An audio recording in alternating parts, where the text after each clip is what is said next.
হে মানব, তোমাকে আবার 40 দিনের জন্য জীবিত করা হলো, যাতে এই দুনিয়ার কি হাল হয়েছে সেটা তুমি দেখতে পারো। আর একটা কথা খেয়াল রাখবে, তোমাকে শুধু তোমার খাস আপনজনই দেখতে পাবে।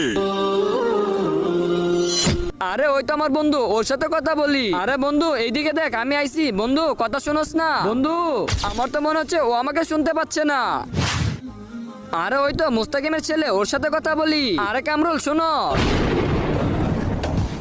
আরে বাবা ভয় পেও না, এদিকে আসো, আমার কথাটা তো শোনো। আমাকে আল্লাহ তাআলা 40 দিনের জন্য জীবিত করে দিয়েছে, আর আমাকে সেই দেখতে পারবে যে আমার খাস আপনজন। আজকে দেখবো কে শয়তানকে হারিয়ে মাকে জিতিয়ে দেয়। মাকে ভালোবাসলে ভিডিওটিতে লাইক করে দিয়ে চ্যানেলকে সাবস্ক্রাইব করে দাও। আর শয়তানকে ভালোবাসলে কিছুই করতে হবে না। আর বাবা তুমি এখন আমার সবথেকে আপন, তুমি দয়া করে আমার ফ্যামিলির সাথে আমাকে দেখা করিয়ে দাও। ঠিক আছে চাচা, আসেন আমার সাথে আসেন।